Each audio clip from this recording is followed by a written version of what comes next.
இவங்க சொல்லலாம் தாவேகா வர்சஸ் திமுக அப்படின்னு. ஆனா இப்ப அந்த திமுக போட்டி போடுற நிலைமையில இல்ல, கூட்டணி இல்ல. அவங்க ஒட்டுக்கா வந்து தனியா போனது கிடையாது, கும்பலா தான் அவங்க போய்கிறாங்க. புரியுதுங்களா? தனியா இப்ப விட்டாச்சு, அவங்கள யாரும் கூட கிடையாது. திமுக ஆட்சியில இப்படித்தான் பண்ணாங்க. இன்னைக்கு திமுக கேட்டா என்ன தெரியுமா சொல்றாங்க? அதிமுக ஆட்சியில ஜெயலலிதா அவர்கள் எப்படியெல்லாம் நடந்து கொண்டார் தெரியுமா? அதுக்கப்புறம் அவங்க ஆட்சி என்ன ஆச்சு தெரியுமா? அதை ஞாபகம் வச்சுக்கணும் தாவேகா அப்படின்றாங்க. இவங்களுக்கு எப்போ நம்ம பதிலடி எப்படி கொடுக்கணும் அப்படின்னு சொன்னா அடுத்து உள்ளாட்சி தேர்தல் வரப்போகின்றது. இன்னும் ஒண்ணு இல்லாம பண்ணுங்க, ஏன்னா கூட்டணி பலம் கிடையாது. அப்போ ஒண்ணு இல்லாம பண்ணிட்டு அப்ப சொல்லணும், என்னப்பா இன்னும் எலும்பு அப்படி இப்படி எல்லாம் பேசினேன், இப்ப நாங்க உங்களை சூப்பு வச்சுட்டோம் பத்தியா. அப்போ உங்களுடைய கொள்கைக்கே இது எதிரா இருக்கு. நம்ம தூய சக்தி தொட்டவனா விடமாட்டோம்னு சொல்லிட்டு அவங்கள கூப்பிட்டு நம்ம கூட சேர்த்துக்கின்னு இந்த டயலாக திருப்பி சொன்னோம் அப்படின்னு சொன்னா அப்ப அந்த நியூட்ரல் ஓட்டர்ஸ் என்ன நினைப்பாங்க? இன்னைக்கு வந்து அவங்களுக்கு அந்த ஆட்சிக்கு எந்த விதமான பிரச்சனையும் கிடையாது. திமுக அதிமுக ஒன்னா சேர்ந்தாலும் இப்ப கவுக்க முடியாது, அந்த அளவுக்கு அவங்க கிட்ட இருக்கு.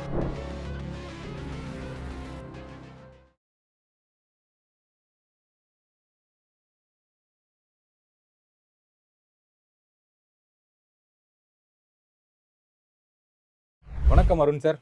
வணக்கம் நிரஞ்சன். விளாத்துக்குளம் எம்எல்ஏ அவர்கள் வந்து கைது. முதல்வர் அவர்களை வந்து தப்பா பேசிட்டாரு, முறைகேடா பேசிட்டாரு அப்படின்னு சொல்லிட்டு ஆகஸ்ட் 3 வரைக்கும் நீதிமன்ற காவலில் இருக்க போறாரு. அதுக்கு எதிராக வந்து எல்லாரும் ஒரு கண்டனங்கள் போட்டுக்கிட்டு இருக்காங்க. முதல்வரை பத்தி தப்பா பேசுறது இங்க ஒரு அரெஸ்ட் சரியா? நிரஞ்சன், நான் ஒன்று சொல்லிட்டா, நீங்க வந்து ஒரு நெடுந்தூர பயணம் போறீங்க அப்படின்னும் போது அந்த பயணம் மட்டுமே உங்க நோக்கமா இருக்கணுமே தவிர போற வழியெல்லாம் இப்படி இப்படி பராக் பார்த்துக்கின்னு இங்க என்ன நடக்குது அங்க என்ன நடக்குது அப்படின்னு இதுலெல்லாம் நீங்க உங்க கான்சன்ட்ரேஷனை விட்டீங்கன்னு சொன்னா உங்க பயணம் தடைப்படும், பயணம் நின்று போகிறதுக்கு கூட வாய்ப்பு இருக்கின்றது. அந்த மாதிரி நீங்க வந்து ஊழல் லஞ்சம் இதை ஒழிக்க வேண்டும், 1.5 ட்ரில்லியன் எக்கானமி ஆக்கணும், தொழில் நிறுவனங்களை கொண்டு வரணும், கல்வியை உயர்த்தணும், அப்படி இப்படிலாம் நீங்க பெருசா நீங்க உங்க நோக்கம்லாம் சொல்றீங்க. அப்போ அதுல வந்து நீங்க டைம் ஸ்பெண்ட் பண்ணதை விட்டுட்டு இந்த மாதிரி விஷயங்கள்லாம் போய் நின்றுட்டீங்கன்னா, இவர் பேசினார் கரெக்ட், இது மாதிரி பேசலாமா அப்படின்னா இது என்னங்க இந்த திமுகவில் இருக்கவங்க பேசுறது இன்னைக்கு நேரத்தான் நம்ம பார்க்குறோம், காலங்காலமா நம்ம பார்த்துட்டு இருக்கோம், ரைட்? அண்ட் இதுக்கு வந்து பொதுமக்கள் மத்தியில் ஆதரவு கிடையாது. அவர் பேசும்போது எத்தனை பேர் கை தட்டினாங்கன்னு நினைச்சுக்கிறீங்க நீங்க? அவங்க கட்சிக்காரங்க தானே இருந்தாங்க. ஏதோ நம்ம மாதிரி பொது மேடையிலலாம் யாரும் பேசலை, அவங்க கட்சிக்காரங்களே பெருசாக ரெஸ்பாண்ட் பண்ணல. இந்த மாதிரி நிறைய விஷயங்கள் நம்ம பார்த்துருக்கோம். ஏதோ பேசுவாங்க, ஒரு 7 பேர் கைத்தனாலே பெரிய விஷயம். ஸோ அப்போ இது எல்லாருக்குமே தெரியும். அது மேலே கட்சி மேலே எடுத்துக்கிட்ட பார்த்தீங்களா, நான் யார் தெரியுமா, கட்சிக்காக இவ்வளோலாம் நான் வந்து தியாகம் பண்ணுறேன் அப்படின்னு ஒரு சீன் போடுறதுக்காக தான் இவங்க இதெல்லாம் பண்ணிட்டு இருக்காங்க. அதனால இதெல்லாம் அப்படியே பூன்னு அப்படின்னு அப்படி இடது கையில் ஒதுக்கி தள்ளிட்டு போயிருந்தாங்கன்னு சொன்னா அப்போ என்ன ஆகும்? மக்கள் மத்தியில் இந்த மெக்னானிமிட்டின்னு ஒன்று இருக்குது. இன்னைக்கும் பார்த்தீங்கன்னா இதே தமிழகத்தில் கூட எடுத்துக்கோங்க, மோடி அவர்களையும் அமித்ஷா அவர்களையும் எவ்வளோ அசிங்கமாக பேசுகிறாங்க, எத்தனை பேர் இருக்காங்க. நினச்சிருந்தா அவங்க வந்து ஒரு கேஸை போட்டு இல்லை வேற மாநிலத்தில், ஏன்னா ஒரு பிரதமர் அப்படின்றதுனால வேற மாநிலத்தில் எஃப்ஐஆரை போட்டு நடவடிக்கை அப்படிலாம் எடுத்துருக்க முடியாதா? இப்போ அப்படின்ற கரப்பாம்பூச்சியை ஒதுக்கி தள்ளுற மாதிரி அவங்க போயிட்டே இருக்காங்க. கரெக்டு. இப்போ வந்து திமுக ஆட்சியில் அது மாதிரிலாம் பண்ணாங்களே, நான் ஒத்துக்கிறேன். திமுக ஆட்சியில் இப்படித்தான் பண்ணாங்க. இன்னைக்கு திமுக கேட்டால் என்ன தெரியுமா சொல்றாங்க? அதிமுக ஆட்சியில் ஜெயலலிதா அவர்கள் எப்படியெல்லாம் நடந்து கொண்டார் தெரியுமா? அதுக்கப்புறம் அவங்க ஆட்சி என்ன ஆச்சு தெரியுமா? அதை ஞாபகம் வச்சுக்கணும் தாவேகா அப்படின்றாங்க. அவங்க என்ன சொல்றாங்க பதிலுக்கு? திமுக ஆட்சியில் நீங்க என்னென்னலாம் பண்ணீங்கன்னு தெரியுமா? உங்களுக்கு எதிராக பேசினா உடனே வந்து அவங்கள வந்து குண்டாஸ் போடுறது, ஒரு குண்டாஸுக்கு 2 குண்டாஸ் போடுறது, எத்தனை பேரை நம்ம பார்த்துருக்கோம். அந்த யூடியூபர்ஸு, ட்வீட் போட்டவங்க, ஃபேஸ்புக்கில் போட்டவங்க, இவங்களெல்லாம் எத்தனை பேரை நீங்கள் வந்து உள்ள தள்ளியிருக்கீங்க, நீங்கள் கேட்குறீங்களா அப்படின்னு. பட் எல்லாம் கற்றுக்க வேண்டியது என்னென்னா, அதிமுக ஆட்சியில் அப்படி பண்ணாங்க, தோற்று போனாங்க. திமுக ஆட்சியில் அப்படி பண்ணாங்க, தோற்று போனாங்க. அப்போ தாவேகா ஆட்சியில் நீங்களும் அந்த மாதிரி பண்ணீங்கன்னா யோசிக்கணும். இல்லை, மற்றவங்கள குறை சொல்கிறதுக்கு முன்னாடி நாமளும் யோசிக்கணும். ஏன்னா அதையே தானே நாமளும் பண்ணுறோம். தொடர்ந்து வருதே, வாரத்துக்கு ஒருத்தர் வந்து முதல்வரை வாடா போடா நாய் அப்படின்லாம் சொல்லிருக்கும் போது அது கண்டுக்காமையே போயிட்டு இருக்கணுமா? இதுதாங்க நான் சொல்கிறேன். இதெல்லாம் நீங்கள் கண்டுக்காமல் விட்டீங்கன்னா ஏதோ அங்கே கூடி இருந்த ஒரு 10 பேர் அது போஸ்ட் போட்டாங்க, நீங்கள் ஒரிஜினலாக அதை யாராவது போஸ்ட் போட்டுருந்தாங்கன்னா எத்தனை பேர் பார்த்துருப்பாங்க? இப்போ அரெஸ்ட்ன பிறகு லட்சக்கணக்கில் அதை பார்த்து நிற்கிறாங்க. எதுக்கு தேவையில்லாமல் அதுக்கு நாம பப்ளிசிட்டி கொடுத்துட்டு இருக்குது? புரியுதுங்களா? இப்போ இவர் அந்த மாதிரி பேசினதுனால ஏங்க பிரதம மந்திரியே வந்து ஏன் சோழியை முடிக்கலையான்னு கேட்டார் ஒருத்தர். அவர் போயிட்டார், இப்போ உயிரோட இல்லை. அதனால என்ன மோடி அவர்களுடைய செல்வாக்கு என்ன குறைஞ்சா போயிடுச்சு? நீச் ஆத்மின்னு சொன்னார் ஒருத்தர். யாரு? மணிசங்கர் ஐயர். ஞாபகம் இருக்கா? எங்க காங்கிரஸ் கட்சி மீட்டிங்ல டீ விற்கிறதுக்கு தான் அவர் லாய்க்கு அப்படின்னு சொன்னார். ஒண்ணுமே முடியாம பாகிஸ்தான்ல போயிட்டு அங்க இருக்கவங்க கிட்ட நீங்க தான் ஹெல்ப் பண்ணணும், மோடி வந்து பிரதமரா வரக்கூடாது அப்படின்னு பிச்சை கேட்டவர் அவர் மணிசங்கர் ஐயர். இப்போ இதனாலலாம் வந்து இது வந்து ட்ரீசன்னு கூட சொல்லலாம். நம்ம எதிரி நாட்டுக்கிட்ட போயிட்டு மோடி பிரதமராக வரக்கூடாதுன்னு நீ வந்து ஒரு ஒரு லைவ் ப்ரோக்ராமில் நீ கேட்குற அப்படின்னு சொன்னா அப்போ இது தேசத்துக்கு எதிரான சரி, அட்லீஸ்ட் தேசத்துக்கு அசிங்கப்படுத்துறேன்னு சொல்லி அவர் மேலே ஒரு கேஸ் போட்டு உள்ள அரெஸ்ட் பண்ணியிருக்க முடியாதா? பண்ணலை. என்ன ஆச்சு? நீச் ஆத்மின்னு சொன்னவர் வந்து உச்சத்துக்கு போய் நிற்கிறாரு. இவர் எங்க இருக்காருன்னு கூட தெரியல. அந்த கட்சியும் வந்து ஒன்றும் இல்லாமல் ஓடா தேஞ்சு போய் நிற்குது இல்லையா? அதனால அந்த மாதிரி பேசுறாங்கன்னா பேசிட்டு போட்டோம். அப்போ பார்க்குற ஜனங்களுக்கு நீங்களே யோசிச்சு பாருங்களேன் நிரஞ்சன். இப்போ அவங்கள வந்து 4 பேர் வந்து திட்டிட்டு இருக்காங்க அப்படின்னு வச்சுக்கோங்களேன். நீங்களும் வந்து ஏய் என்ன நீ அப்படின்னு இறங்கி போனேன் அப்படின்னா பார்க்குறவங்க வந்து யார் ஆரம்பித்தான் யார் பண்ணா ஒன்றும் தெரியாது. நீங்கள் பாட்டுக்கு சைலண்ட்டாக போகிறீங்க அப்படின்னா ஏய் எவன்டா அவன் இந்த மாதிரி கேமியன்னு கத்தி நிற்கிறான், அறிவு இருக்காடா இவனுக்கு அப்படின்னு ஜனங்களே அந்த கழுவி ஊத்துறோன்னே அவங்க கழுவி ஊற்ற ஆரம்பிச்சிருவாங்க. புரியுதா? இன்னைக்கு வந்து முதலமைச்சர் அவர்களுடைய அந்த செல்வாக்கு அந்த கரிஸ்மா அப்படின்றது உச்சத்தில் இருக்கு அப்படின்னும் அதெல்லாம் கண்டுக்கவே கூடாது. அப்போ என்ன ஆகும்? தோத்து போயிட்டானுங்க அவனுக்கு, அதுதான் புலம்பிட்டு இருக்கானுங்க, இவனுக்கு ஜென்மத்துக்கு இப்படி தான்ப்பா, திருந்தவே மாட்டாங்கப்பா அப்படின்ற மாதிரி ஒரு இம்ப்ரெஷன் வந்துடும். புரியுதுங்களா? அதை விட்டுட்டு நான் அவனை அரெஸ்ட் பண்ணுறேன் பாரு அப்படின்னா சரி அரெஸ்ட் பண்ணி அவருக்கு என்ன மரண தண்டனை வாங்கி கொடுத்துட்டு போறீங்களா? ரிமாண்டு கொடுத்துருக்காங்க, எப்போ ஜாமீன் கொடுப்பாங்கன்னு தெரியாது, இந்த கேஸ் எப்போ முடியுங்கன்னு தெரியாது. இதுக்கு எவ்வளோ அதிகபட்ச தண்டனை வந்துடும்? என்ன சாதிக்க போறீங்க நீங்க? அப்ப என்ன ஆயிடுது? 2 பேரும் ஈக்குவல் ஆயிடுது. ஒன்னு சொல்லுவாங்க, ஒரு பன்னி வந்து சண்டைக்கு கூப்பிடுதுன்னா அதோட போகக்கூடாது, தோத்தாலும் ஜெயிச்சாலும் அசிங்கம் நமக்கு தான் அப்படின்னா உடனே அவர் பன்னியான்லாம் கேட்காதுங்க. இதுதான் திமுகவுடைய எதிர்கட்சி அரசியல் இல்ல? எந்த காலத்திலுமே அவங்க அப்படிதாங்க பேசியிருந்திருப்பாங்க. அவங்க கட்சியில எத்தனை பேர் இந்த மாதிரிலாம் பேசியிருக்காங்க, நம்ம பார்த்துருக்கோம்ல.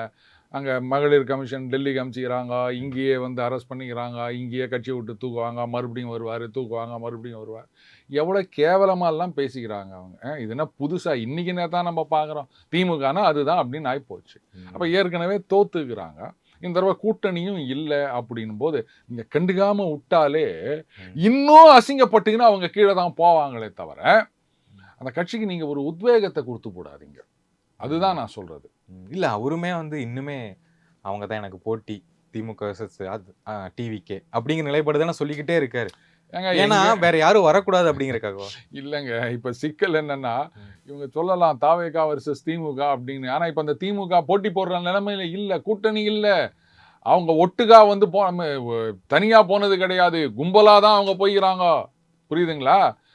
தனியா இப்ப விட்டாச்சு, அவங்கள யாரும் கூட கிடையாது. நேற்று வரைக்கும் கூட இருந்த விசிகா, எத்தனை வருஷமா கூட இருந்த விசிகா, இன்னைக்கு அவங்க என்னமா அவங்கள வந்து விமர்சனம் பண்ணிட்டு இருக்கிறாங்க. புரியுது இல்லையா?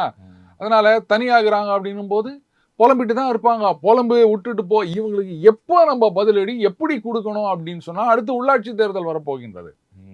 இன்னும் ஒண்ணு இல்லாம பண்ணுங்க, ஏன்னா கூட்டணி பலம் கிடையாது. அப்போ ஒண்ணு இல்லாம பண்ணிட்டு அப்ப சொல்லணும், என்னப்பா என்னவோ எலும்பு அப்படி இப்படிலாம் பேசினேன், இப்ப நாங்க உங்களை சூப்பு வச்சுட்டோம் பத்தியா, நானே ஒரு பச்சை டயலாக் எடுத்துறேன் இல்லையா? எலும்பு இது பண்ணுவோம்னு சொன்னீங்க, கடைசியில நாங்க உனக்கு சூப்பு கொடுக்குறோம், வந்து சாப்பிட்டு போங்க. இன்னும் 10 வருஷத்துக்கு கூப்புல, அது வேற ஒண்ணு. பா சூப்பு கூப்பு நல்லா இருக்குது, பஞ்சு டைலாக் நோட் பண்ணிக்காங்கப்பா. பேசினாலும் பேசுவாரு இல்ல சொல்லலாம் இல்லையா? அப்ப சொன்னோன்னு வச்சுக்கோங்களேன், எஃபெக்டிவா இருக்கும். புரியுதுங்களா? எப்பவுமே ஹீரோனா எப்படிங்க பண்ணுவாரு? வில்லன் தான் ஆய் உய் அப்படின்னு கத்துவாரு, ஹீரோ ஒண்ணுமே பேச மாட்டார், எல்லாத்தையும் முடிச்சு கட்சியில போட்டு தள்ளிட்டு பாத்தியா அப்படின்னு வாங்க. அந்த மாதிரி தாங்க போனோம். சும்மா இதுக்கெல்லாம் உட்காந்து அரஸ்டே அரஸ்டே அரஸ்டே அப்படின்னும் போது அப்ப என்ன ஆகுது? 2 பேரும் ஈக்குவல்ற மாதிரி ஆகுது இல்ல, ஹீரோவும் வில்லனும். நீங்க ஹீரோ அவர் வில்லன்றீங்க, அப்ப 2 பேரும் ஈக்குவலா ஆயிடுறீங்கல்ல. பின் விளைவுகள் வரும் அப்படின்னு முன்னாள் முதல்வர் சொல்றாரு. என்ன பின் விளைவுகள் வரும்? ஏற்கனவே கட்சியில பெரிய பெரிய இடத்துல இருந்தவங்களோட பிள்ளைங்கள்லாம் வந்து அந்த பக்கம் போய் நிற்கிறாங்க. அந்த விளைவுக்கு அது முன் விளைவா பின் விளைவா, அதுக்கு என்ன சொல்ல போறாங்க? இப்போ சமீபத்தில் ஒருத்தர் யாரோடையோ மருமகனா அவரே வந்து ஏதோ தாவேகா பக்கம் போயிட்டு ஏதோ திறந்து வச்சுக்கிறாரு அப்படின்லாம் வேற நிறைய பேர் இப்போ கேள்வி கேட்டுக்கிறாங்க. அவரு தானா இது, என்ன நடக்குது இங்க அப்படின்னு. அப்போ கட்சியில் உச்சத்தில் இருக்கவங்களோட வாரிசுகள்லாம் அந்த பக்கம் போட்டாங்க. இதை விடவா ஒரு பெரிய பின்விளைவு வரப்போது உங்களுக்கு? இல்ல தாவேகா வந்து ஒரு ஃபியூச்சரா பாக்குறாங்களா? இந்த வளரும் அரசியல்வாதிகள், வளர்ந்த அரசியல்வாதிகள். இல்ல ஃபியூச்சரா பாக்குறாங்களா அப்படின்றத விட ம். இந்த பக்கம் திமுக அதிமுகவுக்கு ஃபியூச்சர் இல்லைன்னு நினைக்கிறாங்க. புரியுதுங்களா? ம். அதிமுக சுத்தமா ஒண்ணு இல்லாம போயிடுச்சு. திமுக கூட்டணி இல்லை. இனிமே யாரும் வரப்போறது கிடையாது. அதனால இனிமே இங்க இருந்தோம்னா நம்ம எத்தனை வருஷத்துக்கு இந்த மாதிரி இருக்கிறது? ம். இதுல இன்னொரு விஷயம், 76ல ஆட்சி போன பிறகு 89 வரைக்கும் ஆட்சி பக்கமே வந்து திமுகவை விடல. ஆனா அப்ப கட்சி கட்டுக்கோப்பா இருந்தது அப்படின்னு சொன்னா, அப்ப அந்த கலைஞர் அப்படின்ற ஒரு ஆளுமை இருக்கு. ம். நீங்க சொல்லலாம் ஸ்டாலின் இஸ் மோர் டேஞ்சரஸ் அப்படின்னு. யாருக்கு? எதிர்க்கட்சிகளுக்கா இல்ல சொந்த கட்சிக்கேவான்னு ஒரு கேள்வி வருது இல்ல. ம். அதனால கலைஞர் என்னைக்கா தோத்து போயிருக்காரா எலெக்ஷன்ல? இந்த சாதனையும் இவங்க படைத்து விட்டார்கள். முன்னாடியும் பண்ணியிருந்தார், இப்ப முதலமைச்சரா இருந்தும் பண்ணிட்டாருன்னு வச்சுக்கோங்க. ம். அண்ட் இப்ப இருக்கவங்க வந்து ஏன்னா அந்த கால திமுகன்றது அந்த ஒரு ஏதோ ஒரு ஐடியாலஜி அப்படின்ற மாதிரி வந்தாங்க. திராவிடம் அப்படி இப்படி எல்லாம் வந்தாங்க. இப்போ Yes. அதெல்லாம் கிடையாது. புரியுதுங்களா? 2000 வரைக்கும். ஆமா. இப்போ வரவங்களுக்கெல்லாம் வந்து அந்த மாதிரிலாம் கிடையாது. அரசியலுக்கு வந்துட்டோமா இங்க இருக்கணும். ரைட் உடனே கபால் அங்க போயிடணும். ஸோ ஃபியூச்சர் இல்லை அப்படின்றது தான் இவங்களுடைய ஒரே இதுவா இருக்கு. ம். அப்போ அப்போ போயிட்டு பின் விளைவுகள், முன் விளைவுகள் அப்படின்னா ஒரு ஆல்டர்னேட் வேணும். அப்போ தாவேகாவுக்கு இன்னொரு ஆல்டர்னேட் அப்படின்னு ஒன்று கிரெடிபிள் ஆல்டர்னேட் இருந்தது அப்படின்னு சொன்னா அப்போ அந்த பக்கமும் போகலாம். ம். மற்றபடி அது ஃபியூச்சர் அப்படின்றது இல்லை. இங்கே வந்து ஃபியூச்சர் கிடையாது. இனிமே வந்து ஜெயிச்சு ஆட்சிக்கு வரும்ன்றதெல்லாம் நம்பிக்கை கிடையாது. போதா குறைக்கு இந்த மாதிரி ஊழல்கள்னு எதெல்லாம் தூண்டி நிற்கிறாங்க, யார் யாரெல்லாம் உள்ளே போவாங்க, இல்லை யார் யார் அந்த பக்கம் தாவுவாங்கன்னு தெரியாது. நம்ம முன்னாடி போயிடுவோம். ம். அங்க போனாலும் ஆக்ஷன் எடுப்புன்னு சொல்றாங்களே. டிவிக்கு வந்தாலும் ஆக்ஷன் எடுப்போம். அதெல்லாம் எடுக்க தானே போகிறாங்க.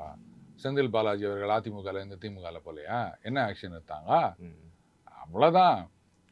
சரி, அதுக்காக தொண்டர்களை சொல்கிறேன் நான். புரியுதுங்களா? ம். அவங்க மேலே எந்த இதுவும் இருக்க போகிறது கிடையாது. பட் அட்லீஸ்ட் அரசியலில் இருக்கணும் அப்படின்னா நமக்கு ஒரு ஹோப் இருக்கணும். அது இங்கே இல்லை. அதனால அங்கே போயிடுவோம். ம். எல்லாம் தலைவர் போன பிறகு நம்ம போகிறதுக்கு பதிலாக நாமளே முன்னாடி போயிடுவோம் அப்படின்னு கூட யோசிக்கலாம்ல. சார், முன்னாள் ஐஏஎஸ் அதிகாரி சகாயம் அவர்கள் ஒரு வீடியோவில் பேசியிருக்காரு. என்னன்னா, நீங்க முன்னாடி ஊழல் செஞ்ச அமைச்சர்கள், ஊழல் நிர்வாகிகள் எல்லாத்தையுமே உங்க கட்சியில சேர்த்துறீங்க. இது தாவேக்காக்கு சரியான நிலைப்பாடு கிடையாது. எப்படி நீங்க அவங்கள வச்சுட்டு நீங்க ஊழல் இல்லைன்னு சொல்ல முடியும்? சிறு நிலைப்பாடுல போங்க சிஎம் அப்படிங்கிற மாதிரி சொல்றாரு. இல்லை, அவர் என்ன சொன்னார் அப்படின்றத விட அதுதான் ஃபேக்ட். ம். நீங்கள் வந்து ஊழல் அப்படின்னு சொல்லிட்டு அவங்களெல்லாம் கூட்டு சேர்த்துக்கின்னு அது வெறும்னு சேர்த்தா கூட பரவாயில்ல. தொடமாட்டோம், Yes. தொட விடமாட்டோம், அந்த dialogue mention பண்ணாரு. தொட்டவனை விடமாட்டோம், தொட்டவனையும் விடமாட்டோம், இது என்னென்னலாம் பேசிவிட்டு தொட்டவங்க தானே அவங்க மேலே குற்றச்சாட்டு இருக்குல்ல. அப்போ வந்து அவங்கள கூட சேர்த்து வச்சுக்கின்னு நீங்கள் என்ன பண்ண போகிறீங்க? அப்புறம் எப்படி நீங்கள் தூய சக்தின்னு சொல்ல முடியும்? தீய சக்தின்னு குற்றச்சாட்டு இருக்கவங்களாம் கூட்டின்னு வந்து உட்கார வச்சிங்கன்னு ம். நாங்கள் தூய சக்தின்னு சொன்னால் நம்புவாங்களா? இதுதான் இவங்க வந்து அந்த ஊழலை ஒழிப்போம், லஞ்சத்தை ஒழிப்போம் அப்படின்றதுல இருக்க பெரிய ட்ராபேக். ம். ஏன்னா நீங்கள் அரசு ஊழியர்கள் இப்போ பார்த்தீங்கன்னா அந்த தாலுகா ஆஃபீஸில், அந்த ஆஃபீஸில், இந்த ஆஃபீஸில் ரைடு விட்றாங்க, உள்ள பிடிச்சாங்க அப்படின்லாம் சொல்கிறாங்க. ம். அவங்க என்ன யோசிப்பாங்க? மேலே எல்லாம் ஒழுங்காக நடக்குதா? அவங்களெல்லாம் சேர்த்து வச்சிங்கன்னு ம். இப்போ நாங்கள் வந்து 100 ரூபா 200 ரூபா வாங்கினா எங்களை மட்டும் நீங்கள் அந்த மாதிரி போட்டு தள்ளிக்கிறீங்களே, ம். கேட்பாங்களா? மாட்டாங்க. சரி, உண்மையிலேயே நான் சொல்கிறேன், லஞ்சம் வாங்கணும் அப்படின்னு நினச்சிக்கின்னு போகிறது அது இப்போ நீங்கள் வேலைக்கு காசு கொடுத்து போனீங்கன்னா அந்த மாதிரி இருக்கும். ம். மற்றபடி வேலைக்கு வரும்போது அங்கே இருக்கிற சூழல்னு ஒன்று இருக்கு. ம். முதல்ல அந்த அலுவலகத்தோட தலைமை அதிகாரி எப்படிப்பட்டவர்? ம். அவர் நேர்மையானவராக இருந்தார் அப்படின்னு சொன்னால் கூட இருக்கவங்க கொஞ்சம் பயந்து பயந்து வாங்குவாங்க. அது மற்றபடி நேர்மையாக இருக்கவங்க அப்பா நல்ல அதிகாரிப்பா, ஆனஸ்டானவர் அப்படின்ட்டு அவங்க பாட்டுக்கு அவங்க வேலையை செய்வாங்க. இந்த நேர்மையான அதிகாரிகளுக்கு பிரச்சனை என்ன தெரியுமா? இந்த காசு வாங்குறவன்லாம் ம். ஐயா இவன் இருந்தால் நம்ம பழப்பு சேர்ப்பிட்டு வராத, ம். ஏதாவது பண்ணணும் அப்படின்ட்டு ஒன்று ஒத்துழையாமை இயக்கம் வேலையை சரியாக செய்ய மாட்டான். கேட்டால் சார் அது இல்லை சார், இது இல்லை சார், அது வரல சார், இது வரல சார் அப்படின்வாங்க. அப்போ நாளைக்கு வந்து அதிகாரியை மேலே இருக்கவன் குட்டுவான், என்ன இதெல்லாம் நடக்கலையே அப்படின்னோடனே இவர் என்ன பண்ண முடியும்? அப்போ வேற வழி இல்லாமல் அந்த அதிகாரி நேர்மையாக இருந்தாலும் ம். அப்படி திரும்பின்னு ஓகே ரைட் ஏதோ ஒன்று பண்ண வேலை முடிஞ்சா போதும் அப்படின்ற மாதிரி இருக்குது. ஸோ இதில் வந்து நிறைய சிக்கல் இருக்குது. அப்போது நாம் வந்து 100% சந்தேகத்துக்கு அப்பாற்பட்டு இருக்கிறோம். அதாவது நான் சொல்கிறது அமைச்சர்கள் அப்படின்னும் போது தான் அடுத்த கட்டத்தில் அதை நம்ம வந்து பண்ண முடியும். ம். நீங்கள் ரொம்ப பெருசாக பேசுகிறீங்கன்னு வச்சுக்கோங்களேன், ஏ அது சிஎம் பேரை சொல்லிட்டாங்க, அவங்கெல்லாம் ஊழல் பண்ணக்கூடாது அப்படின்னா அவர் யார் இவர் யார் அப்படின்னு கேட்பாங்க. அதனால அது வந்து இப்ப தேவையில்லாத ஆணின்னு தான் நான் சொல்வேன். இன்னைக்கு வந்து அவங்களுக்கு அந்த ஆட்சிக்கு எந்த விதமான பிரச்சனையும் கிடையாதுங்க. திமுக, அதிமுக ஒண்ணா சேர்ந்தாலும் இப்ப கவுக்க முடியாது. அந்த அளவுக்கு அவங்க கிட்ட இருக்கு. என்ன ஒண்ணே ஒண்ணு, அந்த கூட்டணி அழுத்தம் அப்படின்றது இருக்கு. சோ அதை தவிர்க்கணும், நமக்கே மெஜாரிட்டி இருந்தா போதும் அப்படின்றதுக்காக பண்ணிட்டு இருக்காங்க. அந்த அதுக்கான நம்பர் வழி வரைக்கும் பிரஷர் தான்ல. கரெக்ட். ஆனா அதுக்கு நீங்க தேர்ந்தெடுக்கிற வழி, அப்போ உங்களுடைய கொள்கைக்கே இது எதிரா இருக்குல்ல. நம்ம தூய சக்தி தொட்டவன விடமாட்டோம்னு சொல்லிட்டு அவங்கள கூப்பிட்டு நம்ம கூட சேர்த்துக்கின்னு இந்த டயலாக திருப்பி சொன்னோம் அப்படின்னு சொன்னா, அப்ப அந்த நியூட்ரல் ஓட்டர்ஸ் என்ன நினைப்பாங்க? போட மாட்டாங்க. போட மாட்டாங்கன்றது இல்லை, கேள்வி கேட்பாங்களா இல்லையா? நாளைக்கே நாங்க வந்து நம்ம இப்போ அந்த பழனி விஷயத்தை எடுத்துக்காங்க. இப்போதான் இதுல நடந்தது என்னன்னு கேட்குறாங்க. எப்படி இவ்வளவு பெரிய விஷயம் நடந்தது? இதுல லஞ்சம் ஊழல் இல்லவே இல்லையா? எனக்கு சொல்லுங்க. அதில் வேற இன்னைக்கு அவங்க சொல்லியிருக்காங்க, யாரோ ஒருத்தர் வந்தாரா, அவர் வந்து சொன்னாரா, அவர் ஏதோ ஒரு அரசு உதவி பெறும் பள்ளியில் வந்து ஆசிரியராக இருக்காரு. என்னங்க இதெல்லாம்? கிரைம் ஸ்டோரி மாதிரி போய்கிட்டு இருக்கு. இல்லை, யாராவது ஒருத்தர் வந்து நான் அவனுக்கு இவ்வளோ பணம் தரேன் நீ பண்ணுன்னு சொன்னால் எவன் விட்டு நடத்தியோ ஒருத்தர் நம்ம வித்துருவோமா? இதெல்லாம் என்ன நடக்குதுன்னே நமக்கு ஒன்றும் புரியல. அப்போது இந்த மாதிரி விஷயங்கள்லாம் இருக்கும்போது உங்களுடைய அந்த நோக்கம் சிதைந்து போகின்றது. எங்களை மட்டும் குறை சொல்கிறீங்க, நீங்கள் ரொம்ப யோக்கியமா அப்படின்வாங்க. ஸோ அதை தவிர்த்து இருக்க வேண்டும். கார்த்தி சிதம்பரம் அதான் சொன்னார், நாங்கள் வந்து 5 வருஷத்துக்கு உங்கள் ஆதரவை வாபஸ் வாங்க போகிறது கிடையாது, நீங்கள் வந்து இருக்கீங்க, எதுக்காக இவங்களையெல்லாம் சேர்க்கணும் அப்படின்னு. ஸோ அப்போ இதில் 2 விஷயம் இருக்குது. ஒன்று, நீங்கள் வந்து அவங்கள சேர்த்துக்கிறது அப்படின்னும் போது அப்போ அவங்களுடைய நோக்கம் கேள்விக்குரியதாகின்றது. அடுத்தது, அந்த கூட்டணி கட்சிகள் என்ன நினைப்பாங்க, பத்தியா நம்மளை நம்பலை, அவங்களா மெஜாரிட்டி வேணும் அப்படின்ட்டு என்னென்னவோ பண்ணின்னுக்கிறாங்க, இப்போவே இந்த மாதிரி பண்ணுறாங்க, நாளைக்கு மெஜாரிட்டி வந்துச்சுன்னா கழட்டி விட்டுருவாங்க. அப்போ என்ன ஆகும், அந்த இடைத்தேர்தல் அப்படின்னு வந்ததுன்னு சொன்னால் திமுக அதிமுக மட்டும் இல்லை, கூட்டணியில் இருக்கவங்களும் அப்பா எப்படியாவது தாவேகா தோக்கணும்ப்பா நினைப்பாங்களா மாட்டாங்களா? கண்டிப்பாக. ஏன்னா தாவேகா ஜெயிச்சிச்சின்னு சொன்னால் அதுக்கப்புறம் இவங்க செல்லா காசு ஆகிடுவாங்க. நாளைக்கு வந்து இல்லைங்க மினிஸ்டர் கூட மாற்றி விடலாம். அதே தான். அப்போது தாவேகா ஒரு பக்கம், அனைத்து கட்சிகளும் இன்னொரு பக்கம் இருந்து தாவேகா தோக்கணும்னு நினைப்பாங்க. இதெல்லாம் நாமளே தேடிக்கிற வம்பு தானே. சொல்லப்போனால் இந்த கூட்டணி கட்சிகளே வேணாம். ஆமாங்க, நாங்கள் வந்து இவ்வளோ தான் இருக்குது, 108, அதில் ஒன்று போனால் 107, இதுதான் மைனாரிட்டி கவர்மெண்ட் ஃபார்ம் பண்ணுறோம். வேணும்னா அவங்க வந்து நம்பிக்கை வாக்கெடுப்பில் எங்களை தோக்கடிச்சுட்டு போட்டோம், எலெக்ஷன் வருதா இல்லை அவங்க வருதா பண்ணிட்டு போட்டோம் அப்படின்னு தைரியமாக நின்றுருக்கலாம். தோக்கடிச்சிருந்தாங்கன்னு சொன்னால் அதுக்கப்புறம் தாவேகாவை அசைச்சிருக்க முடியாது. புரியுதுங்களா? இவங்க 2 பேரும் சேர்ந்தாங்கன்னு சொன்னா, அதிமுக சேருது அப்படின்னு பேசினுக்கிறாங்களே, அதுல எவ்வளவு பெரிய டேஞ்சர் இருக்குன்றதை பத்தி யாரும் யோசிக்க மாட்டேங்கிறாங்க. இப்போ அதிமுக தாவேகா அப்படின்னா கூட ஓகே, ஏன்னா இப்போ அதிமுக ஒன்றும் இல்லாத கட்சி. பாஜக அதிமுக திமுக அப்படின்னா அது வேற விஷயம்பா, ஒண்ணுமே பிரச்சனை கிடையாது. Even for that matter PMK இந்த கட்சிகள் எல்லாம் எடுத்துக்காங்க. ஆனா இன்னைக்கு அதிமுக திமுக ஒன்று சேருதுன்னு வச்சுக்கோங்களேன். அப்போ 2 பேரும் ஆட்சி அமைத்த பிறகு நாளைக்கு எந்த திட்டம் கொண்டு வந்தாலும் கிரெடிட் யாருக்கு நிரஞ்சன்? ஏன்னா அதுக்கப்புறமும் எலெக்ஷன் வரும்ல, அப்பவும் எப்படி கடைசி வரைக்கும் கூட்டணியிலே இருப்பாங்களா? இன்னைக்கு ஸ்டாலின் அவர்கள் தோற்று விட்டார், அதனால ஓகே இப்படி வருதுன்னு வச்சுப்போமே. அதிமுக ரைட்டு, அவர் முன்னாள் சிஎம்மா இருந்தார், எடப்பாடி ஜெயிச்சார், அதனால அவர் சிஎம். இவர் டெப்டி சிஎம் இருந்தவர், ஜெயிச்சார், அதனால இவர் டெப்டி சிஎம், ரைட்டு. அப்போ திமுகவில் இருக்கவங்கெல்லாம் அடுத்தது நம்ம ஆட்சி தான் யோசிப்பாங்களா மாட்டாங்களா? அதிமுகவில் இருக்கவங்களும் அதே மாதிரி யோசிப்பாங்களா மாட்டாங்களா? அடுத்தது இப்போ திமுகவோட அதிமுக எம்எல்ஏ கம்மி, அப்போ சிஎம் அவருக்கு கொடுத்த பிறகு அப்போ இவங்க பாருங்க, உங்களுக்கு இவ்வளோதான் எம்எல்ஏ, எங்களுக்கு அதிக மந்திரி பதவி வேணும் அப்படின்னு கேட்பாங்க. அப்போ அதிமுகவில் இருக்கவங்க நீங்கள் சிஎம் வந்துன்னு நமக்கு கம்மியா அப்படின்வாங்க. இவங்க மந்திரின்னும் போது எங்களுக்கு என்னென்ன போர்ட்ஃபோலியோ வேணும் அப்படின்வாங்க. அதுக்கப்புறம் எந்த திட்டம் கொண்டு வந்தாலும் இது திராவிட மாடல் 2 அப்படின்வாங்க, இவர் வந்து அம்மா ஆட்சி அப்படின்வாங்க. இதை யாருக்கு எந்த கிரெடிட்டை கொடுப்பீங்க நீங்க?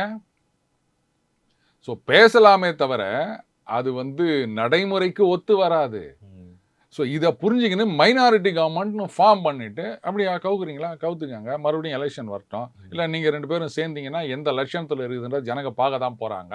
அதுக்கப்புறம் எலெக்ஷன் வந்ததுன்னு சொன்னால் நீங்கள்லாம் டெபாசிட்டே வாங்க முடியாது, அப்படி அடித்து ஆடி இருக்கணும். ஆனால் அந்த மாதிரி எங்கே போயிட போதும்னு சொல்லிட்டு காங்கிரஸ் வந்து கபால்னு போய் ஒட்டிக்கினாங்க.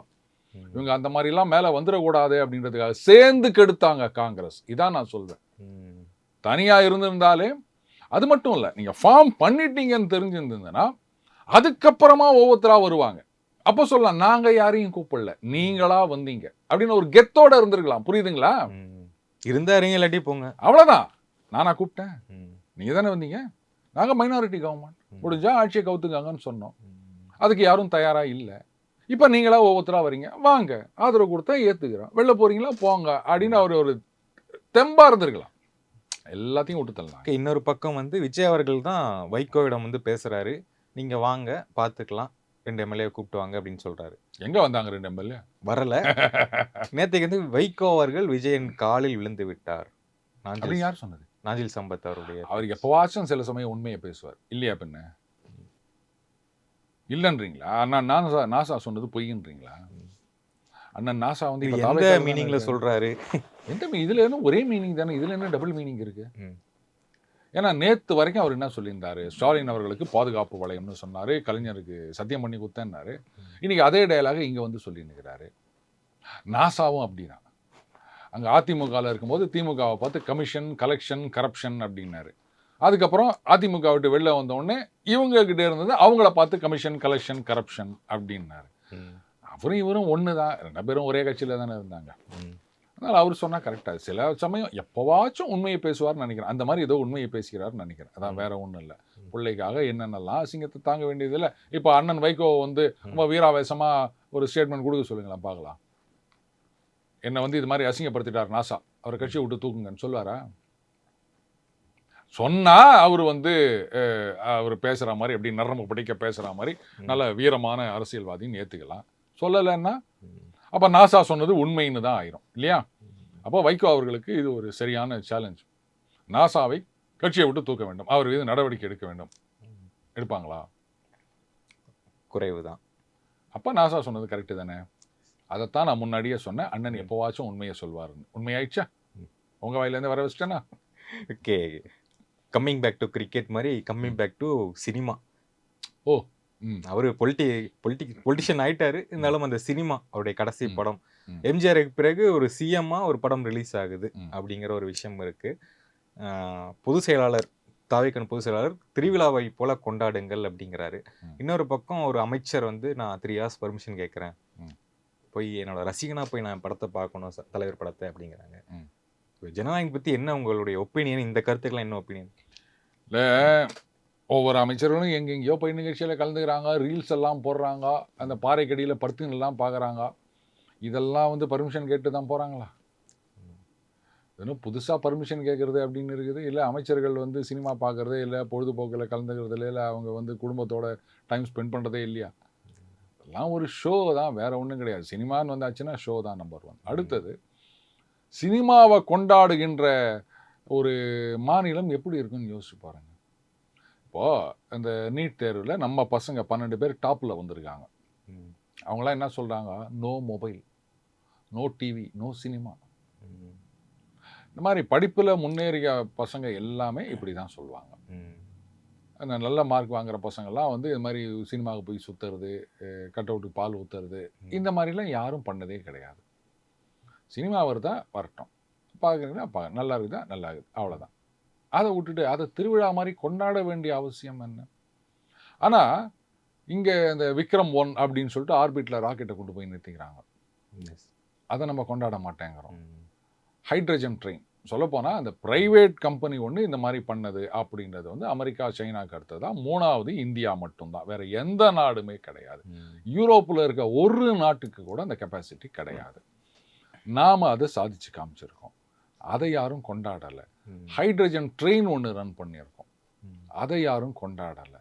இப்போ அந்த சிப் மேக்கிங் இவ்வளோ ஏங்க, இந்த ரேர் எர்த் மேக்னட்ஸ்னு இருக்குது, இந்த இவி எலக்ட்ரிக் வெஹிக்கிள் இருக்குது இல்லையா வண்டி, அதில் வந்து அந்த ரேர் எர்த் மேக்னட்ஸ் இல்லாமல் அது ஓட்ட முடியாதுங்க. அது வந்து சைனா தான் வந்து மோனோபோலி, டைட் கண்ட்ரோல். இங்கே நம்ம ஒரு பெங்களூரில் இருக்க நிறுவனம் என்ன பண்ணியிருக்காங்க, அந்த ரேர் எர்த் எலிமெண்ட்ஸே இல்லாமல் அதை வந்து ஏதோ சம் காப்பர் அதை வச்சு சாஃப்ட்வேர் இதை வச்சு அதுக்கேற்ற மாதிரி அந்த மேக்னெட்டிக் ஃபீல்டை க்ரியேட் பண்ணி அந்த மாதிரி உருவாக்கி இருக்கின்றார்கள். இது வந்து மிகப்பெரிய ஒரு சாதனைன்னு சொல்லுவேன். ஏன்னா அமெரிக்காவே இன்றைக்கி வந்து சைனா கிட்ட பெருசாக இது பண்ணாமல் இருக்காங்கன்னா காரணம் என்னென்னா ரேர் எர்த்தை வந்து அவங்க கண்ட்ரோல் பண்ணிகிட்ருக்காங்க. அது இல்லைன்னா நம்ம என்ன பண்ணுறது அப்படின்னு. ஏன்னா இப்போ ஃப்யூச்சர் வந்து இவி தான், எல்லாரும் எலக்ட்ரிக் அப்படின்னு தான் போயிட்டுருக்காங்க. அப்போது அவங்ககிட்டேருந்து வரலன்னா நம்ம என்ன ஆகுறது அப்படின்னு. அதையே நம்ம உடைச்சிருக்கோம்ல, இனிமேல் தேவையே இல்லடா ரேர் எர்த் மேக்னெட்ஸு, நாங்களே வந்து இங்கே லோக்கலாகவே காப்பரை வச்சு பண்ணிக்கிறோம். இதை யாரும் கொண்டாடலை. அப்போ எதை கொண்டாடணுமோ அதை நம்ம கொண்டாடாமல் சினிமாவை கொண்டாடணும் அப்படின்னு சொன்னால், சரி ரைட்டு நிரஞ்சன், கொண்டாடுறவங்க கொண்டாடட்டும். நாம் என்ன பண்ணணுமோ நம்ம வேலையை நம்ம பார்த்துட்டு போவோம். சினிமாவை கொண்டாடினால் அவங்களுக்கு என்ன கிடைக்குதோ அவங்க அதை அனுபவிச்சுட்டு போவாங்க. கொண்டாடாமல் இருந்தால் நமக்கு என்ன கிடைக்குதோ நாம் அதை அனுபவிச்சுட்டு போகிறோம், அவ்வளோதான். Okay sir. நேர்காணல் மிக்க நன்றி. வணக்கம் சார். நன்றி நிரஞ்சன்.